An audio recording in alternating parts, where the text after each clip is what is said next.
주시는 하나님의 말씀 우리 함께 보도록 하겠습니다. 신약 성경 디모데후서 1장 1절부터 5절까지 말씀입니다. 디모데후서 1장 우리 1절부터 5절까지 말씀 저와 함께 한 목소리로 봉독하시겠습니다. 시작. 하나님의 뜻으로 그리스도 예수 안에 있는 생명의 약속을 따라 그리스도 예수의 사도가 된 나 바울이 사랑하는 아들 디모데에게 이 편지를 씁니다. 하나님 아버지와 우리 주 그리스도 예수께서 내려주시는 은혜와 평화가 그대에게 있기를 빕니다. 나는 밤낮으로 기도를 할 때에 끊임없이 그대를 기억하면서 하나님께 감사를 드립니다.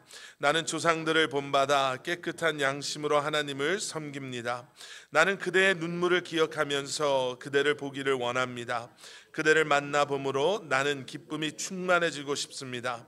나는 그대 속에 있는 거짓없는 믿음을 기억합니다.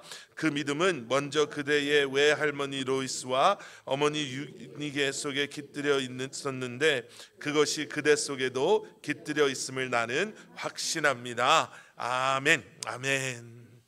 여러분, 자녀 교육이 중요하다는 것은 모든 사람들이 다 잘 아는 사실입니다.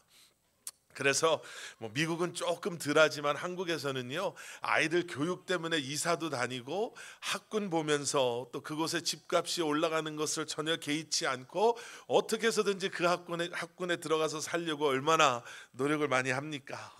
그런데 여러분, 중요한 것은 무엇이냐면 자녀 교육은 학군에서 일어나는 게 아니라 학교나 아니면 그 동네에서 일어나는 것이 아니라 부모에 의해서 자녀 교육이 이루어진다는 거죠. 루터는 이런 이야기를 했습니다. 가정은 최초의 학교이며 부모는 최초의 교사다. 이렇게 이야기를 하지요.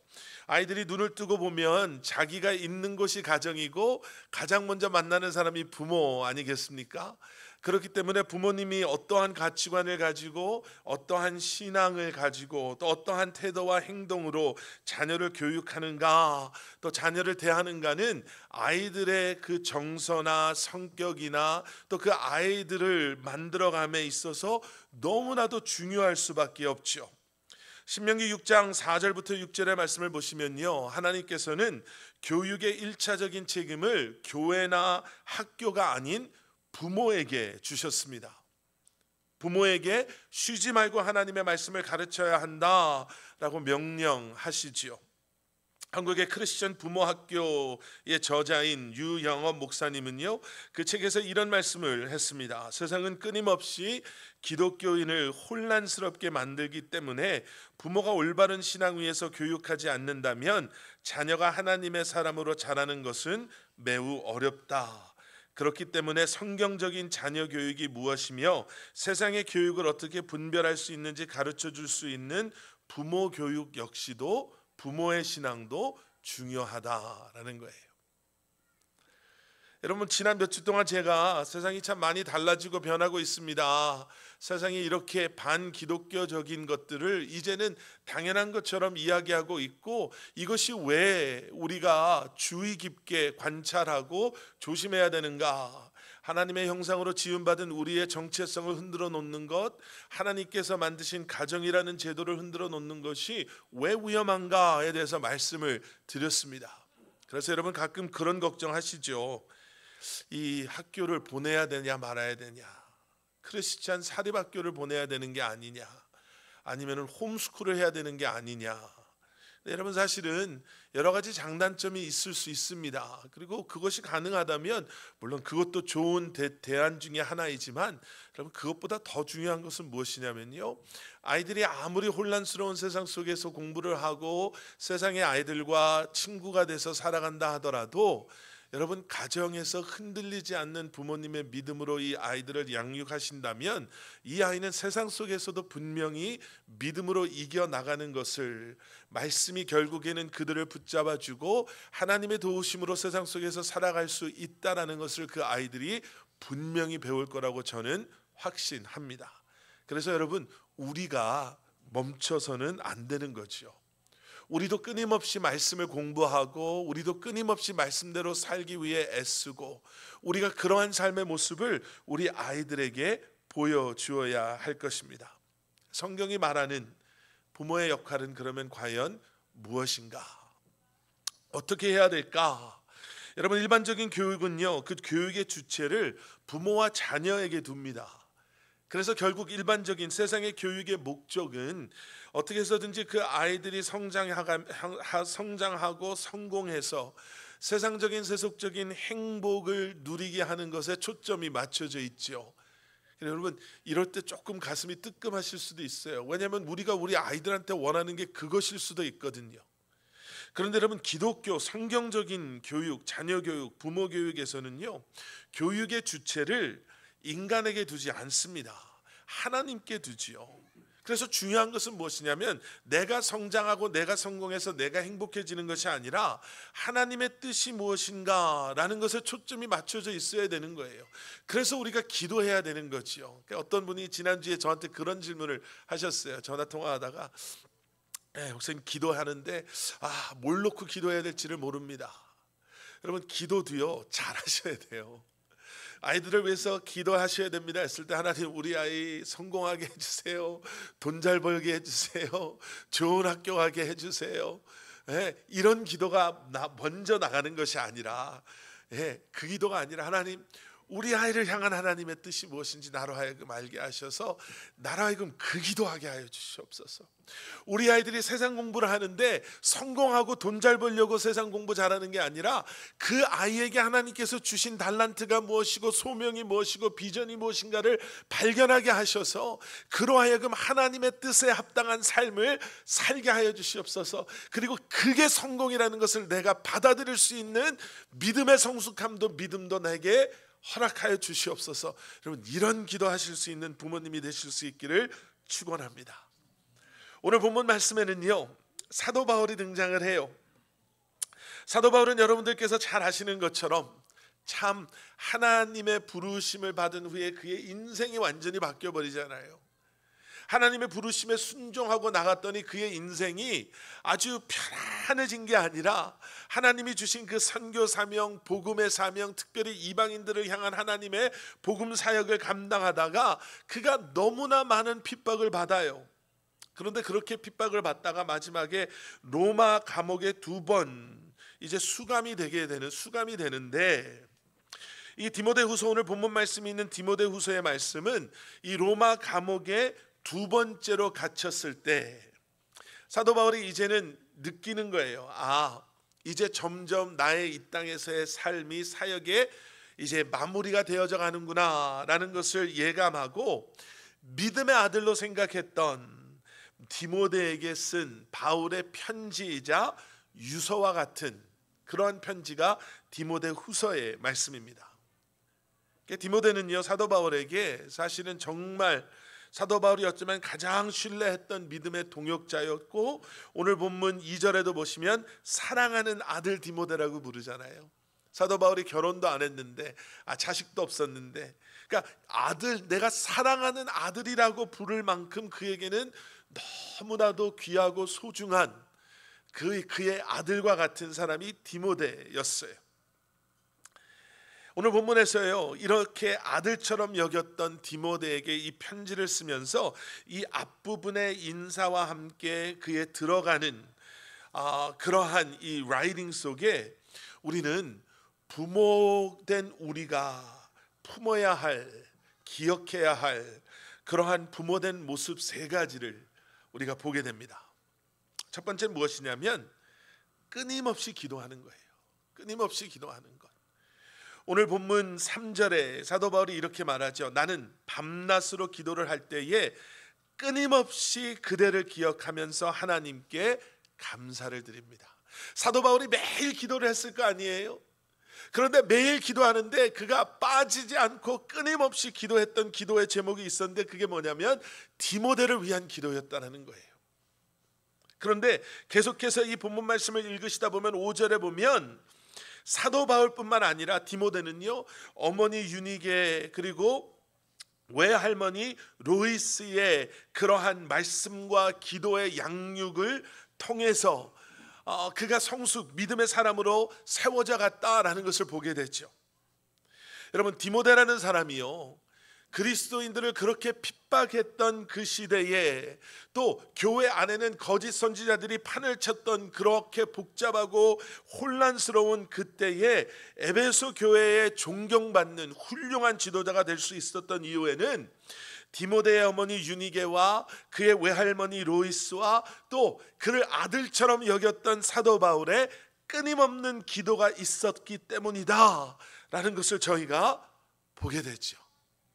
여러분, 기도하는 부모님의 자녀는요, 반드시 하나님께서 그 기도를 들으시고 그 자녀들에게 복 주시고 그들의 삶을 형통케 하실 줄 믿습니다. 아까도 잠깐 말씀드렸지만요, 여기 계신 분들도 계시지만 제가 아이들 사역을 오래 했잖아요. 정말 오래 했잖아요. 제가 정말 그 아이들을 보면서 정말 부인할 수 없는 것 중에 하나가 뭐냐면, 정말 그 순간 그 아이가 어떤 길을 가고 있든지 간에, 그 아이가 우리 눈에는 어떻게 보이든지 간에 그 아이를 위해서 기도하는 부모님이 계시다면 하나님께서는 그 기도를 외면하지 않으신다라는 거예요. 하나님께서는 반드시 그 기도를 들으시고 응답하신다라는 거예요. 성경을 보면은요, 너무나 많은 하나님의 사람들 뒤에 그 사람을 위해서 기도했던 어머니들이 있었음을 보게 돼요. 모세의 어머니 요게벳, 애굽의 왕이 지금 태어나는 모든 남자애들은 다 죽여라 라고 명령을 내렸는데 그 명령을 어겨요. 자기 목숨을 걸고 어긴 거예요. 그리고 모세를 갈대 상자에 넣어서 나일강에 떠내려 보내죠. 절망적인 상황이었거든요. 그런데 모세의 어머니 요게벳은요, 하나님께서 자기 아들을 반드시 구원해 주실 것이다라는 믿음을 가지고 기도하면서 그 아들을 하나님께 맡깁니다. 사무엘도 그래요. 사무엘의 어머니 한나는 어떻게 보면 성경에 나오는 대표적인 기도의 어머니지요. 사무엘은요, 하나님께 한나가 기도해서 얻은 아들이에요. 하나님께 서원을 하고 하나님께 그 아들을 바치잖아요. 그리고 하나님의 일을 잘 감당할 수 있도록 한나는 일평생을 그 아들을 위해서 기도하고 후원합니다. 여러분, 여러분들의 자녀들을 위해서 끊임없이 기도하시기를 주님의 이름으로 축원합니다. 아까도 잠깐 말씀드렸지만요, 우리 눈에는 지금 그 아이가 부족해 보일 수도 있고, 우리 눈에는 그 아이가 한없이 연약해 보일 수도 있어요. 제가 지난번에 얼마 전에 토론토 코스타에 가서 이제 인도하면서 함께 여러 강사님들이랑 인도하면서 거기서 그 영상을 찍더라고요. 비디오를 찍더라고요. 그래서 물어봤어요. 코스타에 왜 오십니까? 코스타에 오는 이유가 뭡니까? 근데 그때 제가 그 영상에서 대답한 게 뭐였냐면요, 유스 아이들은 우리 눈에 보면은요, 진짜 한없이 철없어 보이고 연약해 보이고 말썽꾸러기고, 뭐 설교를 해도 좋은 애 있고 낙서하는 애 있고 전화 붙들고 있는 애 있지만, 비록 그 아이들이 지금 우리 아이들이 그렇게 우리 눈에 보이지만, 우리가 그 아이들을 위해서 끊임없이 기도하는 것은 하나님께서는 분명히 이 아이들을 향한 완벽한 계획이 있으셔서, 비록 내 눈에는 지금 이렇게 보이지만 언젠가 이 아이들이 하나님의 계획하심 속에 우리를 깜짝 기도했던 우리마저도 놀라게 할 그러한 믿음의 사람들로 성장할 것을 우리가 알기에 부모된 우리는 기도하잖아요. 여러분들의 자녀들을 위해서 누구도 기도하지 않는다면 여러분들이라도 기도해 주시고, 여러분들의 기도의 제목에 늘 여러분들의 자녀들의 이름이 고백되어질 수 있기를 축원합니다. 두 번째는요, 기억이에요. 기억이라는 건데, 사도 바울이 오늘 본문에서 3번 내가 기억한다 라고 이야기를 합니다. 첫 번째는 3절 좀 전에 읽으셨던 바로 거기, 내가 너를 위해서 기도할 때 끊임없이 그대를 기억하면서 하나님께 감사드린다. 이게 감사, 내가 너를 기억하며 하나님께 감사한다라는 거죠. 감사의 기억들. 두 번째는요, 4절에 나옵니다. 나는 그대의 눈물을 기억한다. 눈물을 기억하는 거예요. 그리고 세 번째는 5절에 나오는 거예요. 나는 그대 속에 있는 거짓 없는 믿음을 기억합니다. 너의 믿음을 기억한다, 이렇게 얘기해요. 여러분, 감사와 믿음, 눈물, 이게 지금 그것을 기억한다라는 게 뭘까? 여러분, 성경은요 감사와 믿음과 눈물을 아주 귀중한 것으로 묘사합니다. 뭐 감사와 믿음은 너무나도 당연하잖아요. 감사가 얼마나 중요합니까? 얼마나 소중합니까? 믿음이 얼마나 소중해요. 그런데 눈물이 왜? 여러분, 다윗은요 눈물을 흘리면서 하나님께 고백했던 사람이에요. 눈물이 많았던 사람이에요. 시편 6편 6절에 이렇게 다윗이 고백하죠. 나는 탄식만 하다가 지치고 말았습니다. 밤마다 짓는 눈물로 침상을 띄우며 내 잠자리를 적십니다. 시편 39편 12절 앞부분에 주님 내 기도를 들어주십시오. 내 부르짖음에 귀를 기울여 주십시오. 내 눈물을 보시고 잠잠히 계시지 말아 주십시오. 여러분, 다윗뿐만이 아니에요. 선지자 예레미야도요. 예레미야 애가 1장 2절 앞부분에 이 도성이 여인처럼 밤새도록 서러워 통곡하니 뺨에 눈물 마를 날이 없고, 2장 11절 말씀, 내 백성의 도성이 망하였다. 아이들과 젖먹이들이 성 안 길거리에서 기절하니 나의 눈이 눈물로 상하고 창자가 들끓으며 간이 땅에 쏟아진다. 여러분, 얼마나 애통해하고 슬퍼하고 얼마나 그가 마음 아팠으면 눈물로 내 눈이 상하고 내 창자가 들끓고 내 간이 땅에 쏟아진다라는 표현을 썼겠어요. 그뿐만 아니라 예수님도 눈물을 흘리셨죠. 요한복음 11장 35절, 예수께서는 눈물을 흘리셨다. 여러분, 혹시 성경 구절을 외우셔야 되면 이거보다 짧은 것은 없습니다. 내가 목마르다도 있는데요, 예수께서는 눈물을 흘리셨다. 이 지금 어떤 때 예수님이 울으셨냐면요, 나사로가, 그가 사랑했던 나사로가 죽고 그 앞에서 슬퍼하는 마리아와 유대 사람들이 우는 것을 보고 예수님이 우신 거예요. 여러분 보세요, 예수님은 나사로가 다시 살아날 것을 아셨어요. 그런데 지금 왜 울고 계시나? 지금 애통해하고 그 사실을 모르고 아파하고 슬퍼하고 애통해하는 사람들과 함께 울어주시는 거예요. 그러니까 이 눈물이 뭔지를 이제 조금씩 아시겠죠? 여러분, 눈물은요, 감사와 믿음도 마찬가지지만 눈물은 가장 진솔하고 처절한 자기 표현의 방식입니다. 그렇죠? 슬플 때만 우는 게 아니잖아요. 기쁠 때도 눈물이 나죠. 속상하고 억울할 때도 눈물이 나요. 왜요? 그것보다 지금 나의 이 속상함과 기쁨과 아픔과 어려움을 그 눈물처럼 잘 표현하는 게 없기 때문에 그래요. 우리가 눈물을 흘릴 때 우리는 서로와 가장 진솔하게 소통하게 되고 친밀하게 다가설 수 있는 거죠. 야곱이 울 때 형 에서가 함께 울면서 서로 부둥켜 안고 화해하죠. 요셉이 울었을 때 요셉을 팔아버렸던 형들이 함께 울면서 화해하고 그들의 관계가 회복이 돼요. 다윗이 울 때 백성들이 함께 울면서 그들이 하나가 되는 것, 성경은 분명하게 우리에게 말씀해 줘요. 제가 여기서 또 우리 아버지들 저를 포함한 눈물 흘리는 거 괜찮습니다. 여러분, 가정 속에요, 이러한 감사와 함께 공유할 수 있는 감사와 믿음과 눈물의 기억들이 여러분들 많이 있으시기를 바라요. 그러니까 그냥 감정적으로 우리가 하자가 아니라 말씀드린 것처럼 가장 진솔하고 가장 솔직하고, 그리고 어떻게 보면 나는 아빠니까 강해야 돼가 아니라 내가 이만큼 너를 사랑하고 이만큼 미안하고 이만큼 고맙고 내가 이만큼 우리 가족을 위해서 내가 살아가고 있다는 것이 눈물뿐만 아니라 감사의 고백을 통해서 서로를 신뢰하고 믿음을 통해서 하나님을 함께 바라봄으로 이러한 기억들이 여러분들의 삶 가운데 이러한 것들이 회복되어지고 또 생겨날 수 있기를 주님의 이름으로 간절히 축원합니다.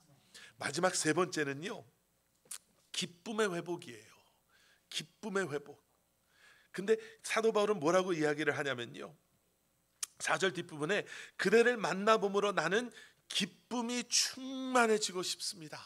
이렇게 해요. 만나는 게 기쁨이라는 거예요. 만나서 기쁨이 충만해지기를 원합니다. 여러분, 만나면 기쁜 사람들이 있죠. 예, 만나기를 기대하는 사람들이 있어요. 그런데 너무너무 슬픈 건 뭐냐면, 만나면 내가 기뻤다가도 기쁨을 사라지게 하는 사람들도 있어요.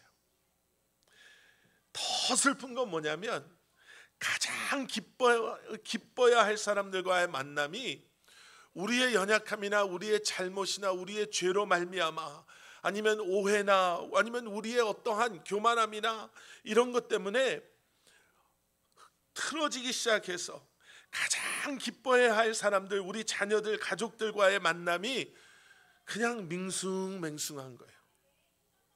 아무런 감정도 생기지 않은 것. 여러분, 이것처럼 슬픈 게, 또 가슴 아픈 일이 또 뭐가 있겠습니까? 여러분, 그래서 어떻게 하면 우리가 우리의 만남이 기쁨이 될 수 있게 할 수 있나? 여러분, 가장 중심에는요, 여러분, 주님과의 만남이, 나와 주님과의 만남이 먼저 회복되어져야 돼요. 주님과의 나의 만남이 기뻐할 수 있는 기쁨의 만남으로 회복되어질 수 있어야 돼요. 그리고 그 다음에 연결되는 게 뭐냐면, 여러분, 그 다음에 우리에게 필요한 건, 만남이 기쁨이 되기 위해서 필요한 건 희생이에요. 제가 왜 주님과의 만남이 먼저 회복돼야 된다라고 말씀드리냐면, 연결돼서 이렇게 제가 설명하려고 해서 그래요. 주님과의 만남이 기쁠 수 있는 것은 주님께서 전적으로 희생하셨기 때문에 그런 거 아니겠어요? 우리는 주님과의 만남이 기쁠 수 없었던 사람이에요. 왜냐하면 심판 앞에, 죄인이었던 우리는 심판 앞에 나아가는 것이기 때문에 그 만남을 우리는, 인간은 원하지 않아요. 그래서 구원의 확신이 없는 세상의 사람들은 죽음을 두려워할 수밖에 없어요. 왜냐하면 죽음이라는 순간에 그들은 창조주 하나님 앞에 원치 않는 만남을 가져야 되기 때문에 그래요. 그런데 예수 그리스도의 전적인 희생, 그 십자가의 희생을 통해 구원받은 우리는 이제는 그 만남이 기쁨이 되는 거예요. 세상에서 이제 점점 나이가 들고 내가 연약해지고 힘들고 어려워지는 이 세상 속에서 이제는 이 육신의 연약함을 벗어버리고 영원히 주님과 함께할 그 만남이 기쁨으로 기대가 되고 기다려지는 것이죠. 여러분, 그 만남이 우리 안에 회복되어지면 이제 우리 안에서 깨어져 있던 관계를 이제 손 놓고 내가 뭘 어떻게 하겠어 라고 생각했던 우리에게, 누군가의 희생을 통해서 관계가 회복되어질 수 있구나. 그러면은 그 관계가 이제는 나의 희생을 통해서 또 다른 만남, 또 다른 기쁜 만남이 될 수 있구나라는 그러한 복음을 통해 우리에게 주시는 소망을 우리가 품게 되는 거죠. 여러분, 사도 바울의 만남 가운데요, 사도 바울에게 너무나도 소중했던 사람들 가운데 디모데가 그 중에 한 사람이라고 말씀드렸죠. 우리가 잘 아는 브리스가와 아굴라라는 부부가 있어요. 이 부부는 로마에서 천막을 팔던, 장막업을 하던, 그래서 또 그렇게 돈을 벌던 사람이었는데 바울을 만나서 복음을 듣고 구원을 받잖아요. 그러고 나서는 정말 우리가 잘 아는 것처럼 사도 바울의 정말 든든한 동역자가 되어줘요. 로마서 16장 3절과 4절에서 사도 바울이 그 부부에 대해서 이렇게 이야기합니다. 그리스도 예수 안에서 나의 동역자인 브리스가와 아굴라에게 문안하여 주십시오. 그들은 생명의 위험을 무릅쓰고 내 목숨을 구해준 사람들입니다. 생명의 위험을 무릅쓰고 내 목숨을 구해준 게 희생 아니겠어요? 그 희생을 통해서 이 두 사람은 그저 물질적인 후원을 잘해줬던 사람이 아니라 나의 동역자라고, 예수 안에서 나의 동역자라고 사도 바울이 부르는 거죠. 여러분, 우리의 만남이 기쁨이 되기 위해서는요, 희생이 필요해요. 여러분, 소중한 것을 위해 우리가 희생할 수 있잖아요. 너무너무 중요한 것을, 우리 아이들을 위해서 우리가 희생할 수 있잖아요. 하나님께서 우리에게 허락하여 주신 가정을 위해서, 사랑하는 남편과 아내를 위해서, 우리 형제 자매들, 부모님을 위해서 우리가 희생할 수 있잖아요. 그 희생을 통해서 하나님께서 우리의 관계를, 우리의 가정을 회복시켜 주실 것을 확신합니다. 그리고 그 희생과 더불어 필요한 게 뭐냐면요, 함께함이에요. 함께함. 디모데후서, 지금 우리가 보고 있는 이 말씀 마지막으로 가면서 4장 10절에서 사도 바울이 그 자신의 상황의 안타까운 그 상황이나 심정을 이렇게 기록해 놨습니다. 디모데후서 4장 10절 데마는 이 세상을 사랑해서 나를 버리고 데살로니가로 가고 그레스게는 갈라디아로 가고 디도는 달마디아로 가고 이 사람도 떠나고 저 사람도 떠나고 많은 사람들이 사도 바울 곁을 떠나가는 거예요. 여러분 아까도 말씀드린 것처럼 이제 사도 바울은 로마 감옥에서 자신의 마지막이 점점 오고 있다는 걸 알고 있어요. 얼마나 외롭고 힘들고 두려웠겠습니까? 그런데 그동안 함께했던 사람들이 떠나는 거예요. 배신감도 느꼈을 거고 외로움은 더 커졌을 거예요. 안 그래도 힘든 상황인데 그런데 그 바로 뒤에 나오는 디모데후서 4장 11절에는 뭐라고 사도 바울이 고백하냐면 누가만 나와 함께 있습니다. 이렇게 얘기해요. 누가가 근데 나와 함께 해줍니다. 누가가 끝까지 함께 했다라는 거예요. 어려울 때도 함께 했고 감옥에 있었을 때도 함께 하고 변하지 않는 마음으로 사도 바울을 떠나지 않고 함께 했던 것. 지금 사도 바울은 이게 너무 고마운 거예요. 여러분 함께함이 참 중요합니다. 함께 무엇인가를 할 수 있는 것. 저도 이제 지금 어제 그저께 저희 이제 큰 아이 졸업식 때문에 아이들과 오랜만에 그래도 며칠을 시간을 보내고 왔는데요. 이미 안 거지만 제가 인정하지 않았던 여러 가지 것 중에 하나가 뭐냐면 놔둬도 하나님께서 잘 길러 주시는구나, 이게 하나였고요. 또 하나는 내가 참 좋은 아빠가 되기 위해서 노력했는데 내가 그러지 못한 경우도 참 많이 있었구나. 이런 것들 내 생각이 앞서갔구나. 제가 우리 어린이교회 부모님들한테도 언제 몇 번 이렇게 여기 개인적인 자리에서 말씀드린 게 있는데요. 아이들이 성장해 가면서 우리 눈에 아이들이 잘못하는 게 보일 수밖에 없죠. 그렇죠? 보일 수밖에 없죠. 그리고 우리는 그 아이가 사랑하기 때문에 그 잘못하고 있는 것을 고쳐주고 싶어 해요. 그런데 어떻게 고쳐주냐가 참 중요하거든요. 제가 저한테도 하는 얘기고 우리 부모님들한테도 드린 얘기가 뭐냐면 아이가 잘못했을 때 그걸 가지고 뭐라고 하면 오히려 좋은 말도 이 아이는 그 상황이 혼나는 상황이니까 그 좋은 얘기 역시도 잔소리, 혼내는 소리로 들리니까 그냥 딱 귀를 닫을 수가 있다. 아이들을 양육하고 훈계하는 것은 애가 잘못했을 때를 기다렸다 하는 게 아니라 아이와 좋은 자리에서 이 아이가 충분히 엄마 아빠가 지금 나를 위해서 이야기를 해주는구나 라는 것을 아이가 이렇게 해서 내가 그럼 혼나는 건가 라는 생각이 아니라 그것을 아이가 온전히 들을 수 있을 때, 그래서 제가 그런 얘기 가끔 했나 모르겠는데요. 아빠들은 딸하고 데이트 나이트 좀 하고 엄마들은 아들하고도 하고 엄마랑 딸들도 하고 이런 시간 속에 그런 이야기들, 타이밍. 그리고 아이들이 잘못했을 때는요, 여러분 사실은 그저 그 옆에 함께 해주는 게 중요해요. 함께 해주는 것. 모든 사람이 너 정말 나쁜 애야 라고 할 때 부모라도 옆에 네가 잘못한 건 맞아. 근데 우리 다 실수해. 너는 이런 사람 아니잖아. 여기서 뭘 배우고 너가 더 잘할 수 있어 라고 해줄 수 있는 얘기. 모든 사람들이 이제 너는 이제 우리랑 같이 못 놀아 라고 했을 때 함께 해주는 그 누군가가 있으면요. 며칠 전에 한국에 뽀빠이 이상용이라는 연예인이 갑자기 건강했던 사람이 돌아가시는 일이 있었어요. 그러니까 아마 모르는 분들도 계시고 아시는 분들도 계실 텐데 그 뽀빠이 이상용이라는 분이 돌아가셨어요. 이분이 옛날 한국에서 정말 잘 나가는 연예인이었고 사회도 많이 보시고 그리고 좋은 일을 했잖아요. 자기 돈을 가지고 심장병 아이들 수술 이렇게 해주다가 후원을 받으면서 심장병 아이들 수술을 해준 아이들이 뭐 70몇 명이 넘는데요. 그런데 그렇게 하다가 누명 같은 걸 쓰게 되잖아요. 그것을 횡령했다. 후원 받은 돈을. 나중에 그것이 이제 경찰 수사를 받고 이렇게 하다가 그게 아니었다, 그냥 오해였다라는 게 이게 발표가 됐지만 그때는 이미 연예인으로서의 이미지가 완전히 무너져버린 상태였기 때문에 그분이 그 다음에는 미국에 와서 관광 가이드를 하고 정말 어렵게 살다가 그렇게 돌아가신 거예요. 그런데 그분이 돌아가시기 전에 한 얘기 중에, 기사 중에 제가 참 감동받았던 게 뭐냐면, 사람들이 다 나한테 사기꾼이라고 할 때 내 아버지는, 우리 아이는, 우리 아들은 그런 사람이 아닙니다.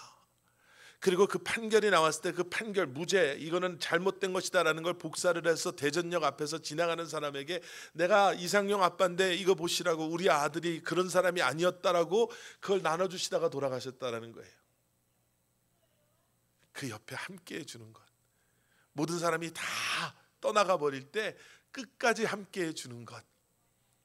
여러분, 여러분들이 여러분들의 자녀들에게, 그러니까 아이들이 이제는 멀리 하려고 할 때도 있어요. 하지만 그럼에도 내가 너랑 함께하고 있어, 끊임없이 너를 위해 기도하고 있어. 그리고 잠깐의 시간이라 할지라도 그 아이들과 감사의 기억을, 서로를 신뢰하고 또 함께 눈물 짓고 함께 웃고.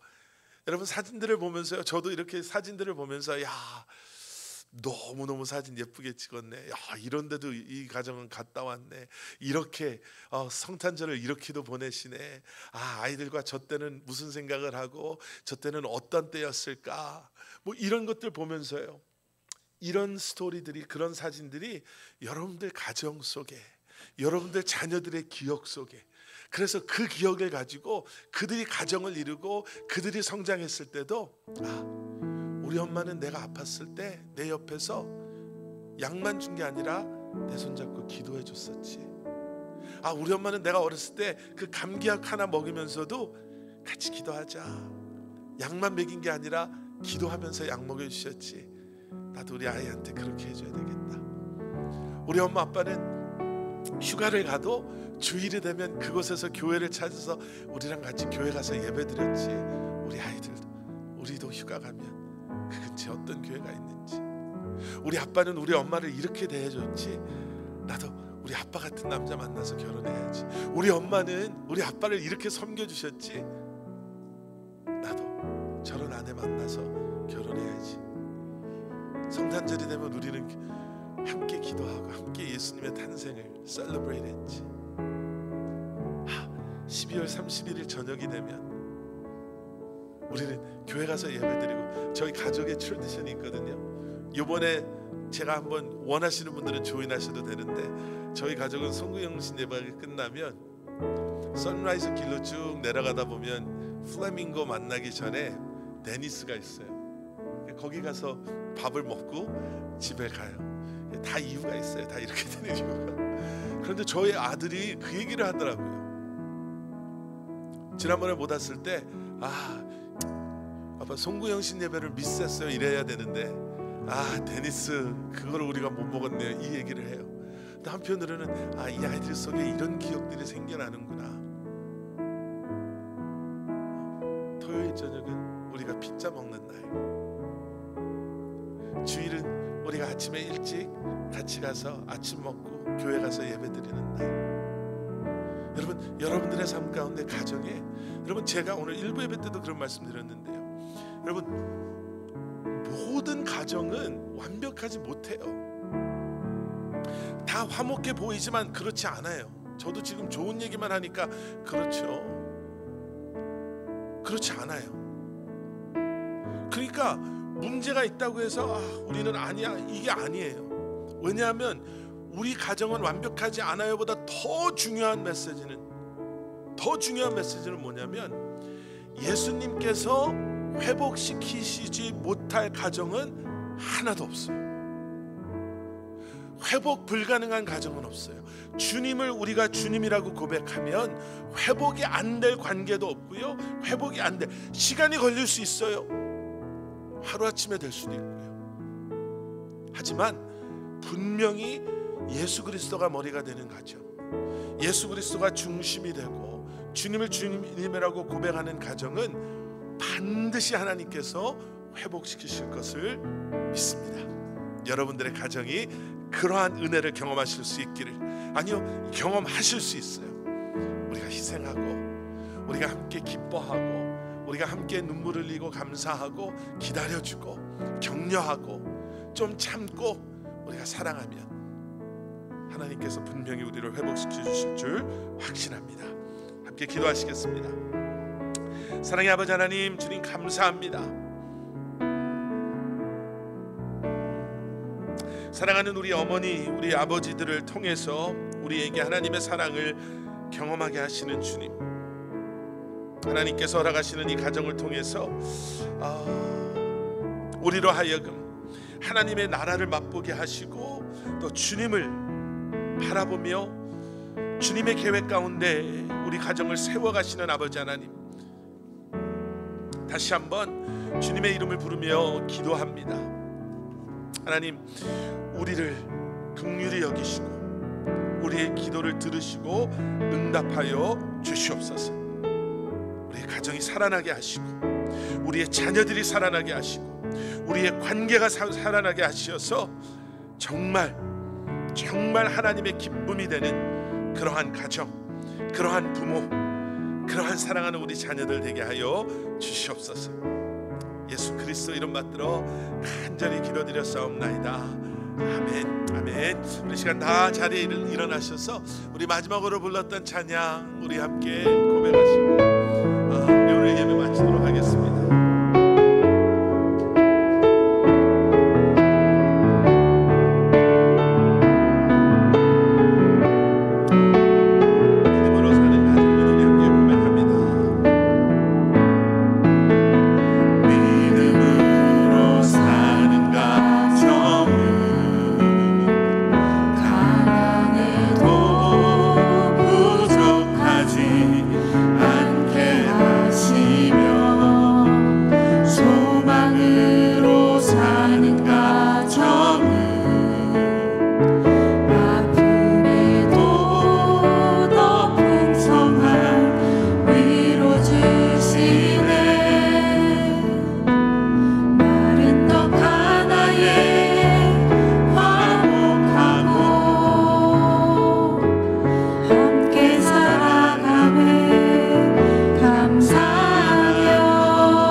앞에 이 시간 올려드립니다. 하나님, 우리는 연약하고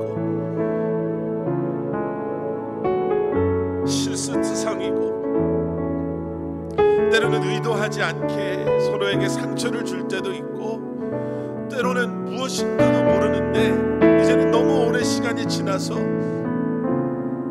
그래서 생각할 수도 없는 이유 때문에 서로 힘들어할 때도 있고, 또 성장해가는 자녀들이 이제는 우리의 곁을 떠나가면서 점점 함께할 시간도 줄어들고 있지만, 하나님이 가정의 주인이 주님이심을 우리가 고백합니다. 우리 한 사람 한 사람의 주인이 주님이심을 고백하고, 주님께서 우리에게 이 놀라운 가정을 허락하여 주셨음을 우리는 다시 한번 기억합니다. 그리고 우리가 주님 앞에 나아갈 때 주님께서는 우리의 가정을 분명히 새롭게 하시고 회복시키시고, 다시 한번 우리의 가정이 주님의 뜻 가운데 계획하심 가운데 정말 아름답게 세워져 갈 수 있게 하실 줄 믿고 감사드립니다. 하나님, 주님께서 함께하여 주시옵소서.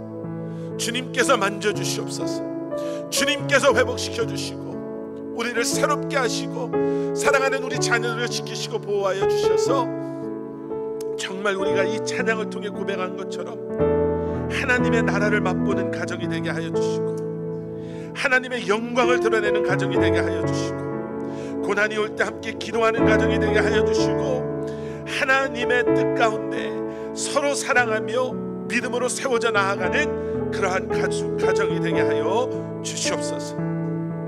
이제는 우리 주 예수 그리스도의 십자가의 은혜와 하나님 아버지의 무한하신 사랑과 성령님의 감화 감동 살아 역사하심이 주님께서 원하시는 가정이 되기를 소원하는, 주님의 기쁨이 되는 가정이 되기로 결심하는 자녀들을 위해서, 서로를 위해서 내가 희생하겠습니다, 하나님을 바라보며 함께 예배하겠습니다, 주님 앞에 고백하며 나아가는 사랑하는 성도님들 한 분 한 분의 삶 가운데 그들의 가정, 또 사랑하는 우리 자녀들 한 사람 한 사람의 머리 위에 우리의 기업과 일터와 주님의 몸된 교회 위에 이제로부터 영원토록 함께 하시길 간절히 축원하옵나이다. 아멘. 아멘.